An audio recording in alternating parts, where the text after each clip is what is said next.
Welcome to episode 241 of the Brainy Business, Understanding the Psychology of Why People Buy.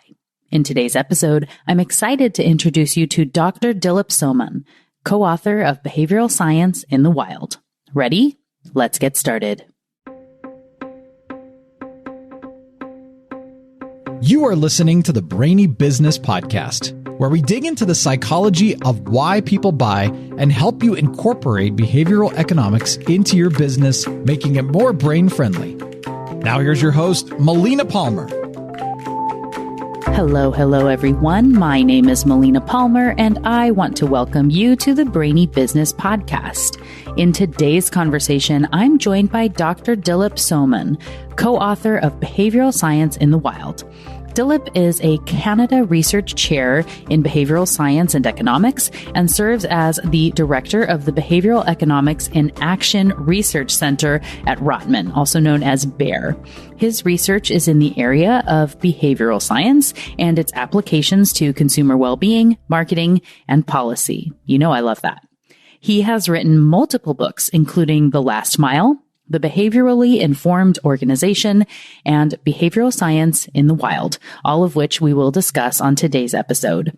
And he also teaches a massive open online course called BE 101X, Behavioral Economics in Action on edX. That's actually how he and I first got introduced years ago when someone who was taking BE 101X had tagged him and I both on Twitter, suggesting my podcast as a resource for students taking his class. We had connected a bit then, but didn't end up making it the last mile to getting a meeting in the books. See what I did there? So when this new book, Behavioral Science in the Wild, came out, I knew it was the perfect time for us to have this first long overdue chat. And it was so much fun.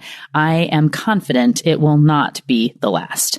I'm not going to make you wait too much longer before we get into that conversation, but I do just want to make sure you know there are links in the show notes for everything, including Dilip's books and contact information and related past episodes, all within the app you're listening to and at thebrainybusiness.com/241.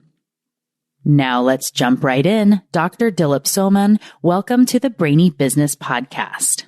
Thank you. And not too many people call me Dr. Soman, so thank you for that. I always do. I feel, there's a lot of work that went into earning that, and it's deserved to be recognized. And so many of my guests say, oh, weird, no one calls me that. Yeah. In psychology, one of the things that I sort of did some research on is the notion of depreciation of memories. So I think I'm at that stage where the whole effort piece is depreciated enough that I still get surprised when people call me doctor. It was a long, long time ago. Yeah. Well, I'm very interested. Not that this is where we expected to go, and we'll have you introduce yourself, in more detail here in a bit too. But what can you tell? I'm fascinated in memory stuff, as many of us are. What can you tell us about the depreciation of memories and just memory stuff in general?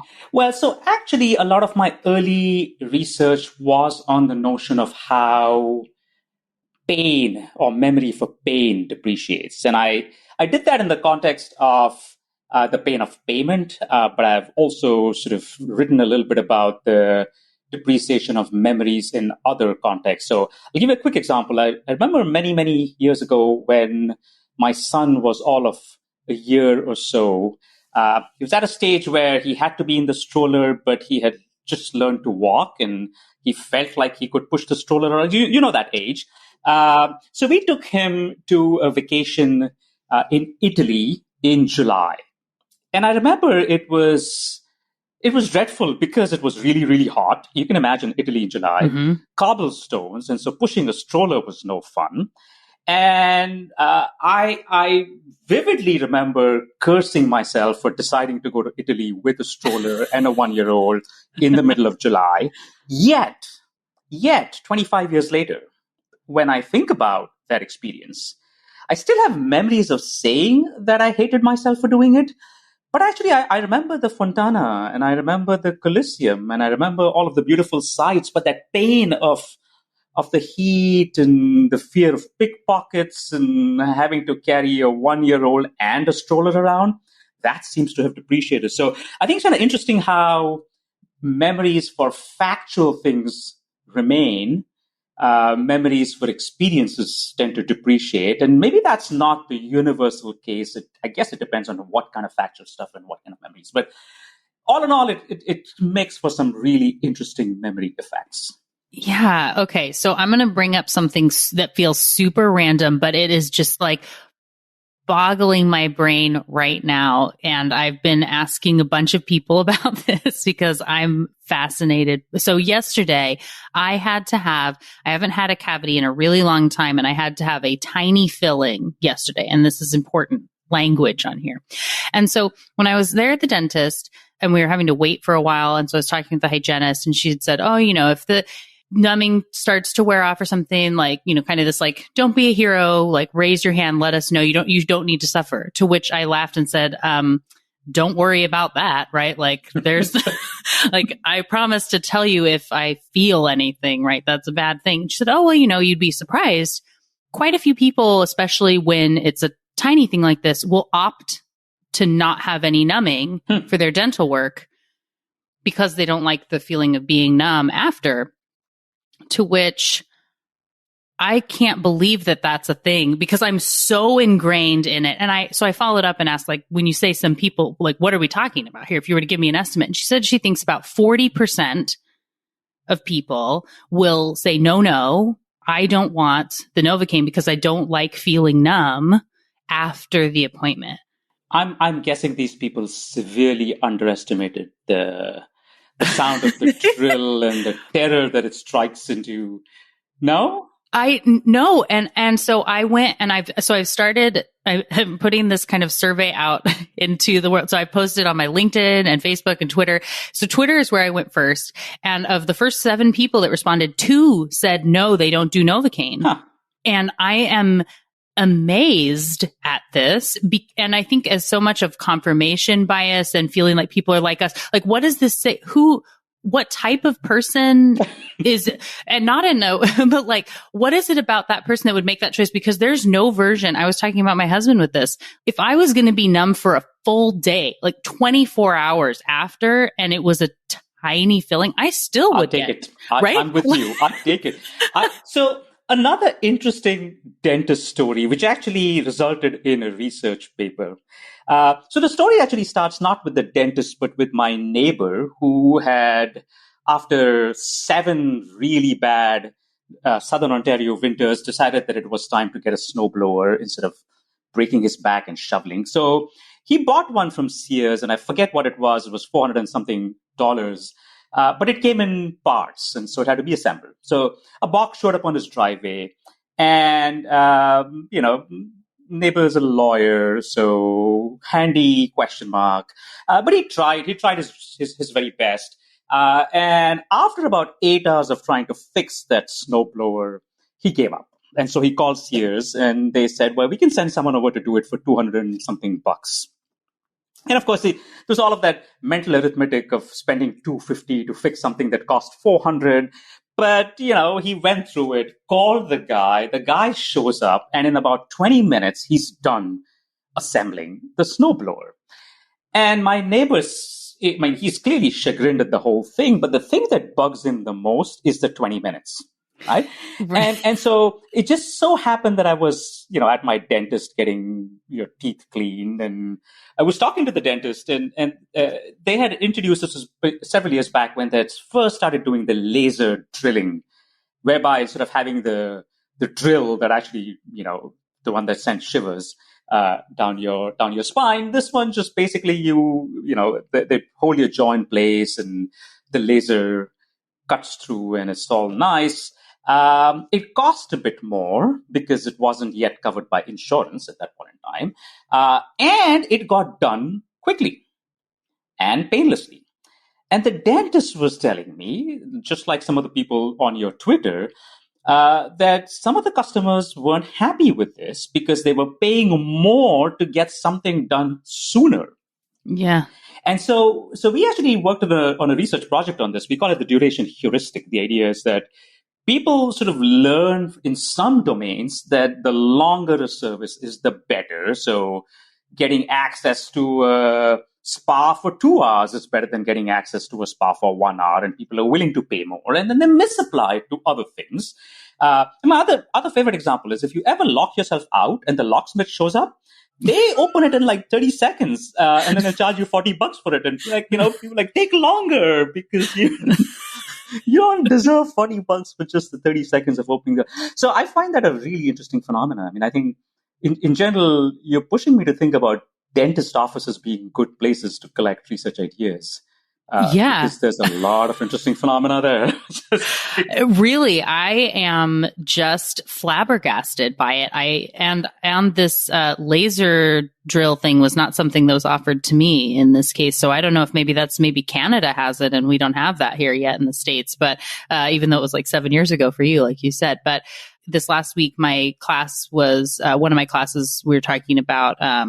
I had a student asking about, it was on the peak end rule, surprise and delight. And then someone was asking about duration neglect. Right. And in this, I don't understand, why is that a thing and how are people applying that in marketing and, how does that even work? And I remember from working in banking that people will believe they're in line for less time if you have a TV screen or something. Even if they're there longer, it feels like less because we're able to be distracted. And like you were talking about on your trip.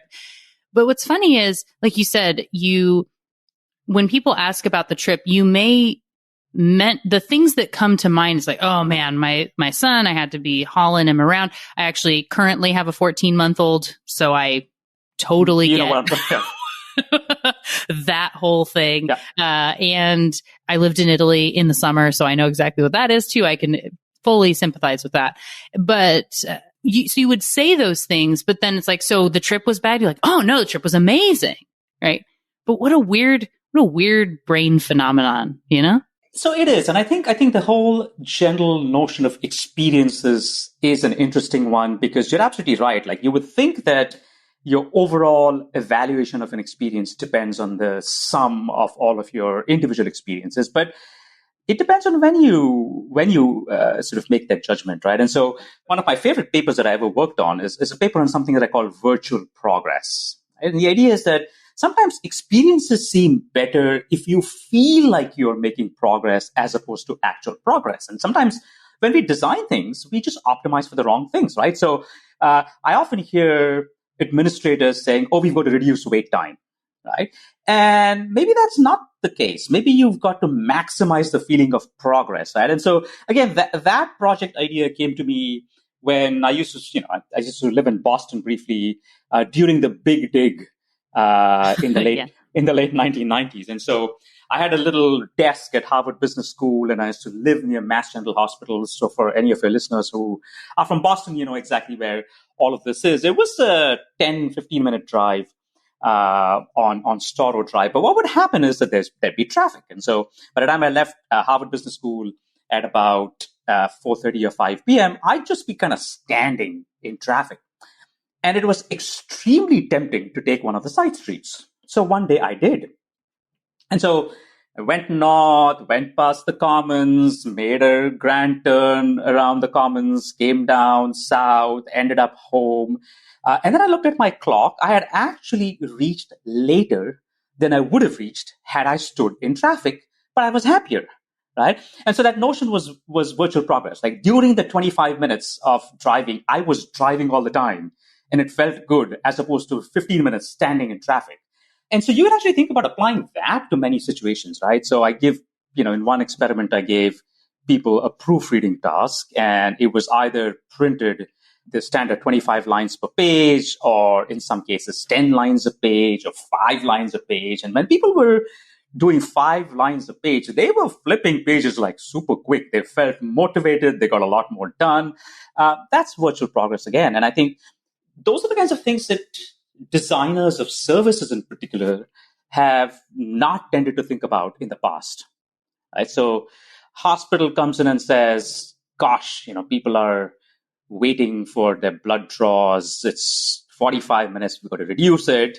And then they bring in these work study people, the operations folks, with their clipboards and stopwatches. And at the end of this whole exercise, they'll say, you've got to move the lab somewhere else and put better signage. And maybe 45 minutes improves to, I don't know, 41 minutes, right? At the end of it, it doesn't matter because these people are going to be there. Just make the experience better, help them learn, help them, get a sense that they've made some progress, talk to each other, got some information, something. So yeah, you're absolutely right. Experiences are interesting. Yeah, it's so, and the obvious example that comes up for people in these is when you think about waiting in line at Disneyland. Oh, yes. And that it's a really long time in a lot of cases, or, I'm a big Harry Potter fan. So we would say Universal as well. Got to give some, shout out to Harry Potter there. But the line, and there are people I know that I don't know personally. I know that people have stood in line at Harry Potter World for a ride that they have no intention to go on and will go through the entire line to be a part of that experience and then leave. Yep. Because you get to walk through where it looks like the castle and all the experiences of it. And so, like you said, that reframe of taking it from, reducing the wait time, which for something we don't want to do, like waiting at the grocery store, being at the bank, waiting to get our blood drawn or our teeth drilled, reducing the time from 45 minutes to 41 minutes, waste. It's not a big win. Yeah. And I mean, a lot of people think about waiting time as a cost. I see it as an opportunity. So it's an opportunity to educate people. It's an opportunity to amuse people, to engage people, to learn something from people. And in fact, some of the best work we have done at the center that I run was in the domain of organ donation. This was actually a project that Nina Majar, my colleague, had led. And essentially what we did was we used the waiting time when people came in to a Service Ontario location to renew a driver's license or their health card or whatever else to educate them to deliver interventions that would get them to donate organs. And it was a light touch intervention. But we essentially, if people hadn't been waiting in line, we wouldn't have had those precious few minutes to get them to think about this, right? We did little things like we handed out the forms for organ donation as they entered the line to wait, as opposed to when they were up front. Simple stuff. And you look back at it, like, why didn't people think about this before? But that's what I mean by thinking about waiting times as opportunities. And once you think about it that way, the whole world looks different. It's amazing. Yes. I love it. Love it. We're so on the same page for all these, and the little changes that make such a big difference is something I talk about all the time. So we're now, 15 minutes into our conversation, much further than we usually get before I say, hey, for everyone who doesn't yet know you, you've talked a little bit about now they know me, don't they? No, everybody is now super excited. They know my neighbors. My dentist. We talked about dental work and trips to Italy and all these. So can you share a little bit about you and your background, the work you do? Absolutely. So maybe I'll do the Sound of Music thing and start at the very beginning. It's a very good place to start. It's always a good place to start, yeah. So my first degree was in engineering. And I'm a mechanical engineer by training. I used to work on the shop floor of a company that made heavy earth-moving machines. And then at some point in time, I saw this posting for a job in sales and service. And for some reason, still unknown to me, I applied for that job. And for reasons even more unknown to me, they gave it to me. And so here I was doing sales and service for heavy machines out in the field at coal mines and cement companies. And immediately was struck by the fact that the thing that we as engineers tried to optimize on the shop floor in the manufacturing facility was not the thing that our customers cared about. So we'd always work hard to improve the torque of the engine and the speed, and let's optimize the horsepower and all of that stuff. And people were like, well, what's the color of the machine? And what are the warranty terms? And, and we're talking about big machines. These are machines worth thousands and thousands of dollars, right? And so that got me interested in this whole sort of notion of what makes people tick and why are we wasting so much time producing stuff that people don't care about. Then I learned it wasn't that they didn't care about it, but they expected the good stuff, right? So they for a reputable company, they expected the product was good, and so the other things mattered.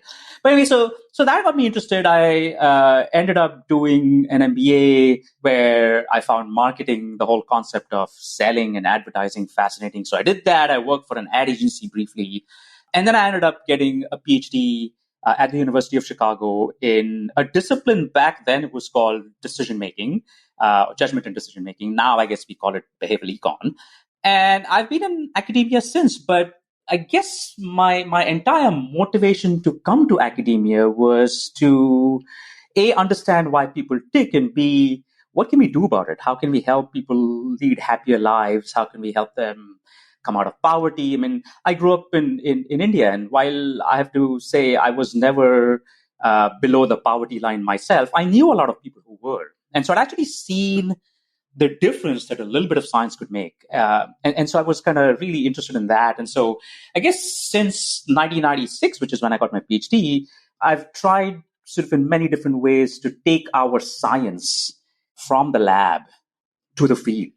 And I think that's my passion. My passion is really, I think the science is great, and we can talk a lot about, dental visits and perception of time and all of that. But does it actually help people do things differently? Does it help organizations deliver more value? Does it help governments take care of their citizens better? So that's kind of my thing. And so in 2012, I and Nina, who I just spoke about briefly, set up a center at the University of Toronto. We call it BEAR. It's a very Canadian animal. Behavioral Economics in Action at the Rotman School. And the in action part is key. As part of that center, we also launched an initiative a few years ago called Behaviorally Informed Organizations. And again, the idea there is to develop what we call a science of using behavioral science. So kind of a meta approach to that. And that's what's kept me busy for the past few years, among other things, like dental checkups. So that's a little bit about me. Well, I love that. And in reading, so Behavioral Science in the Wild is your new book. You also have the Behaviorally Informed Organization as a book, and I see some others behind you. I'm not sure if you wrote each of those or if those are just... I did actually.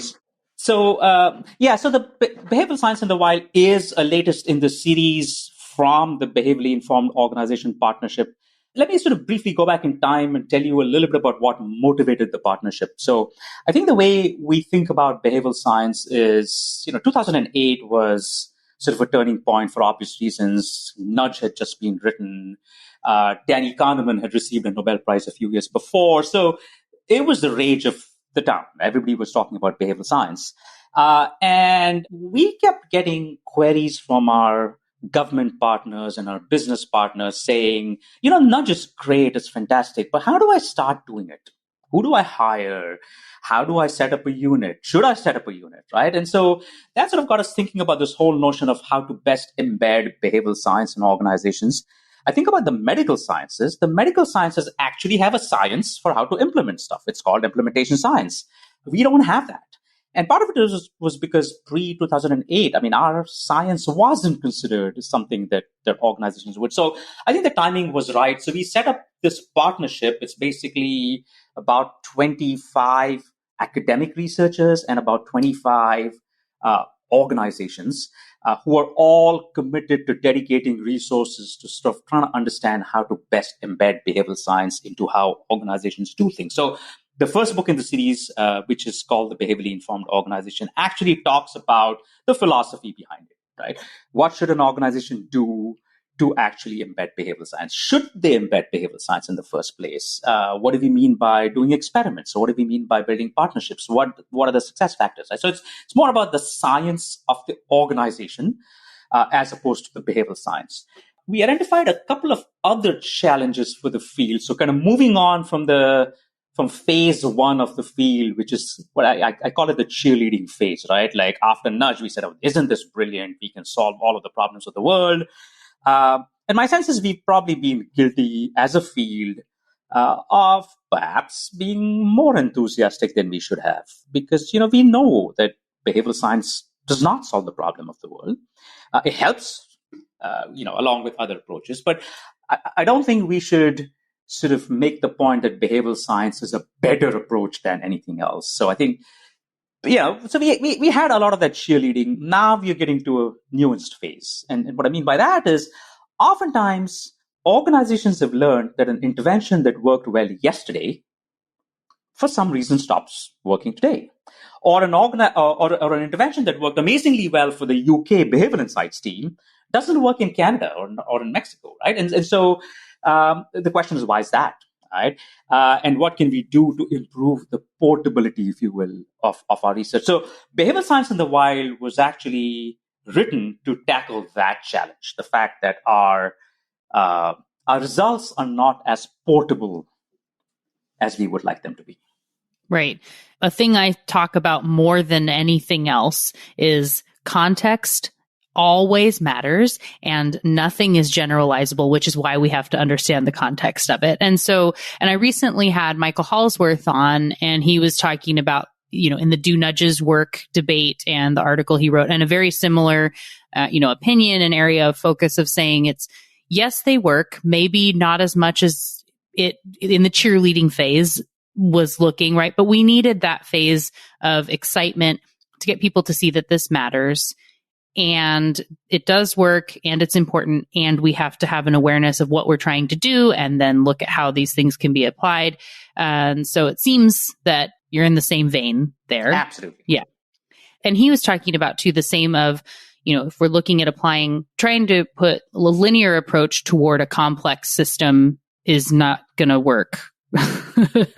And so when you're talking about making it a more applied science and being able to understand how things could be more generalizable, can you share a little bit about what you've found so far and maybe some of the approach of what you're doing there?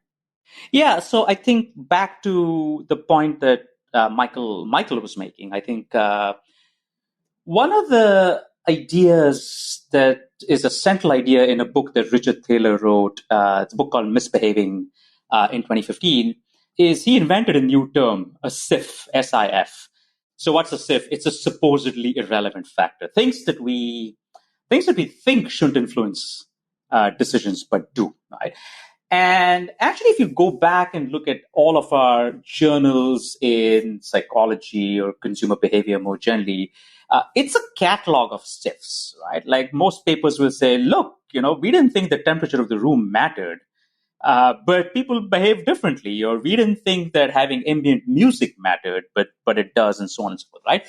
So one of the things that I think we need to do as a field better is to catalog a lot of these SIFs. And of course, we have to keep in mind that the fundamental property of a SIF is it is supposedly irrelevant, right? So we can catalog what others have demonstrated, but there will still be new SIFs that are coming up. So what does all of this mean for the way we do our research, right? Step one, can we catalog everything and create like almost a dossier of things that will and will not have an effect? In theory, possibly.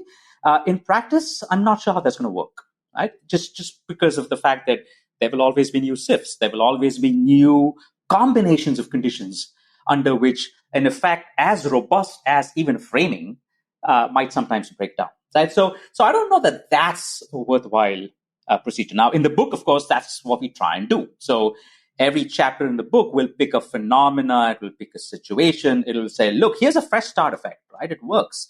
Not always. Right? Or here is a social peer comparison effect. So you think about a social comparison effect, things like 90% of people do X, shouldn't you do it?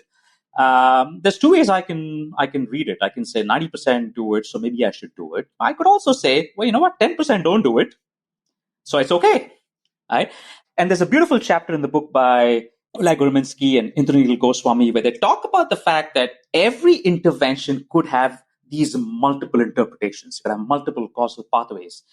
And we need to understand and map out all of those pathways, right? So just because in Melina's study, for example, the 90% worked doesn't mean that my target audience is also going to interpret it the same way. We have to think about what else could have happened. I'll give you another example. We've done research, and this is also in the book, in Mexico. This was with Ideas 42, a couple of my colleagues, and CONSAR, which is the pension authority in Mexico. And the goal there was to try and get more people to make voluntary contributions to their pension account. We did the standard stuff, right? Like, framing interventions, reminders, all of that. It works. But there was something interesting about the Mexican pension system where by law, the quarterly statements that you got had to list every single fund that was available and its performance, right? And so what ended up happening was we tried these interventions. On average, they seemed to have no effect, and we could have dismissed them by saying nothing happens. But it turns out there was, for half the people, it had a whopping positive effect. For the other half, it had a whopping negative effect, right? Why was that happening? Well, that was happening because, we managed to motivate people to think about retirement. But for half the people, they would look at the table and they would say, yeah, you know what? My fund is doing well, so I'm going to put more money in it. The other half would say, this thing is important. My fund is crap. I should look at other ways of investing, right? And so these are the kinds of things that we often don't do as social scientists. And what I mean by that is we often look at a control condition where we do nothing, and we look at a treatment condition where we look at the average, and on average, there's no effect. But look, there is a huge positive and a huge negative, right? And so maybe for the negative folks, there was a different intervention that could have worked, right? And so one of the conclusions that we reach in the book, and in particular one of the chapters, is that successfully scaling an intervention doesn't mean that intervention has to be homogeneous. You don't have to do the same thing for everyone. You could actually customize. And so I think that's the other big prescription that comes out of our work, is to try and understand what the customization patterns look like, and then act on that. Yeah, definitely. And there was an example in the book that was talking about, different students, the ones at ASU versus those in New York. And I forget if it was NYU or a different school, but that then you had, sending information to parents for ASU and having a more friendly language versus the stuff for the New York students, which typically didn't have, parents that were involved in the process, and something that was too friendly felt like it shouldn't be coming from a school. And those sorts of things that you learn both through testing and good questioning, as well as some things you can be aware of going in and say, do we use the same thing? Yeah. And some of it you learn along the way. So this is it. I think there are two sources of differences in situations that might cause the effect of our interventions to change. So one source has to do with who your audience is. So the example of the two schools is a great one, right? Engaged parents versus relatively disengaged parents. Parents that want simpler communication versus parents that want more complex communication. So people are different. We know that. We've known that for a long time. We've known that forever. But we haven't really embraced that in design of our interventions. That's one source, right? You can think about other things that make people different, language, culture, nationality, all of that stuff falls into one bucket, right? The other bucket is, I think, equally important, and that's the situation difference bucket. So think about things like reminders, right? We always, when we read papers that look at the effect of reminders, they'll basically say, we sent a reminder, people reacted. Hang on, does it matter when the reminder is sent? Turns out it does, right? So if you send a reminder first thing in the morning, it's probably going to get buried in all of your workday stuff and nobody's going to react to it. You send it at about 4:30 p.m., especially if it involves stopping on the way to a bank to do something, people will do it, right? So timing related stuff or social context, like did you send it when the person was alone versus when they were with other people? The method of delivery, was it sent electronically? Was it sent in person via phone call? All these things matter. And so I think we need to start doing a better job in our research, in our reporting of research, to document all of these things. Exactly how was the reminder sent, and exactly to whom was it sent, and what did these people care about? And if you don't do that, then it is going to be easy for people to kind of oversimplify the stuff and say reminders always work, because gosh, they don't always work, right? And I think we need to start documenting when they do and when they don't. And again, like I said, the book makes a start in doing that. But, I'm sure there are more nuances than anyone has ever actually documented so far. So I think really thinking through, what do we mean by context? I think this is my other peeve. It's not in the book as much as it is in a project that I'm working on right now, is oftentimes we explain failures by just saying, oh, it's a different context.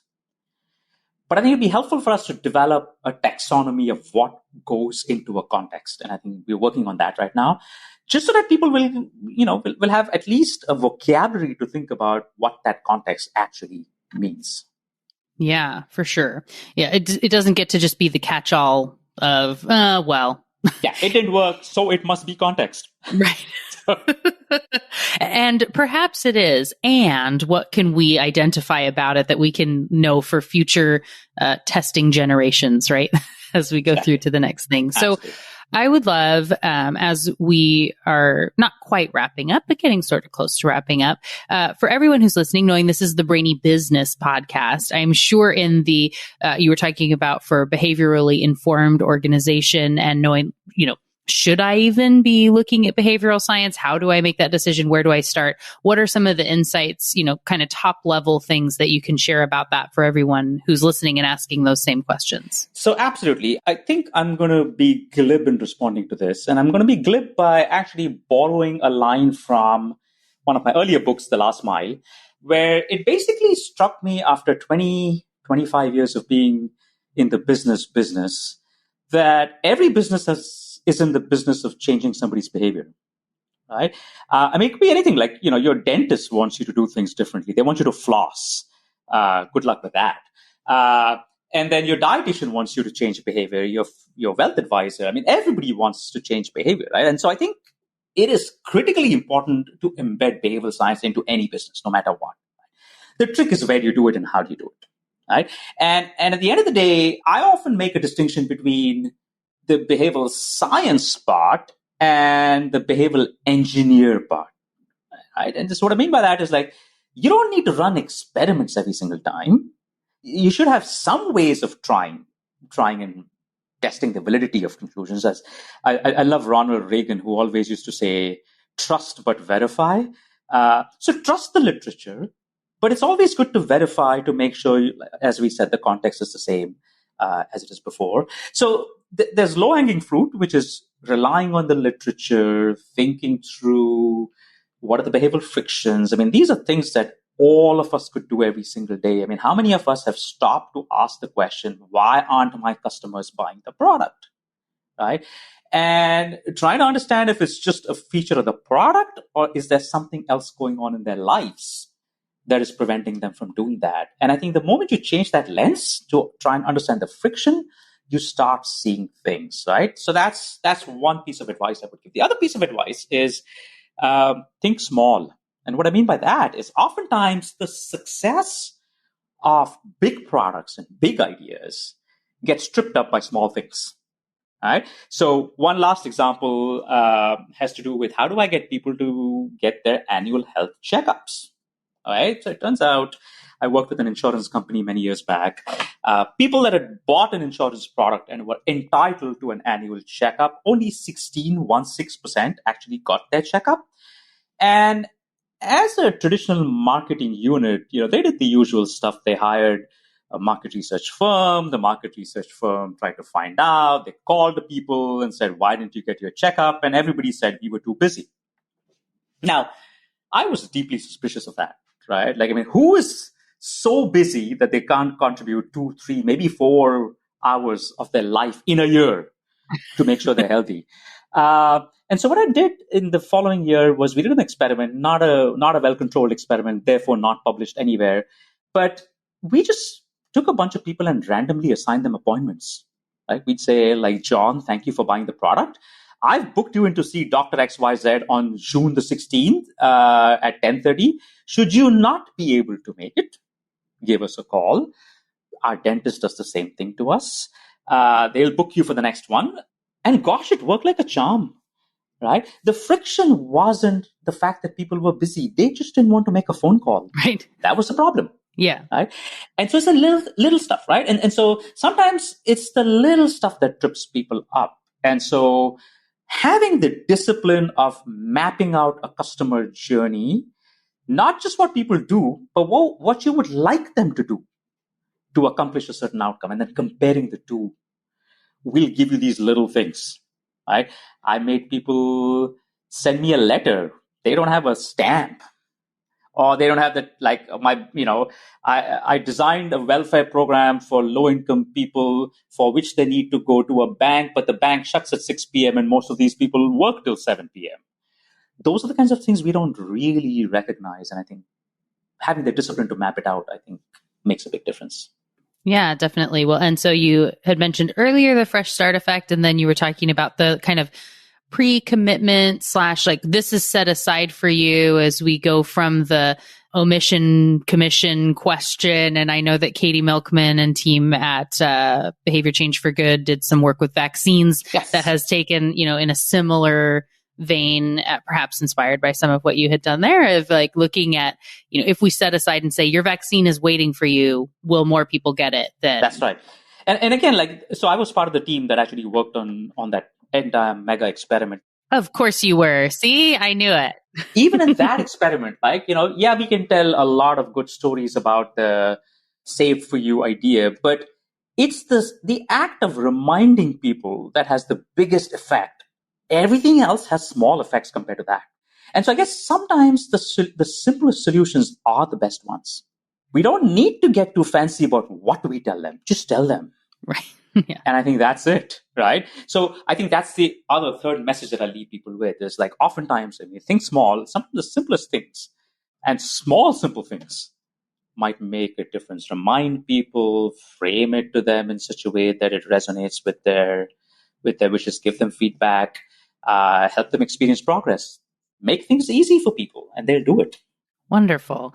Well, thank you so much. I could, of course, keep chatting to you for days of all the things, but we'll go ahead and use that as a good stopping point. And for everyone that is now so excited to go get one of your many amazing books and learn more about your work and connect with you, what are their best options to do that?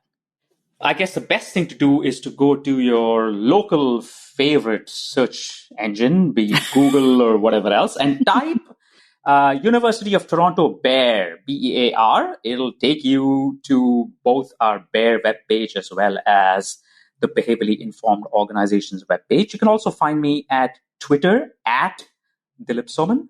And hopefully I will hear from many of you and look forward to comments and questions. Wonderful. And we'll, of course, be linking to everything in the show notes to make it nice and easy.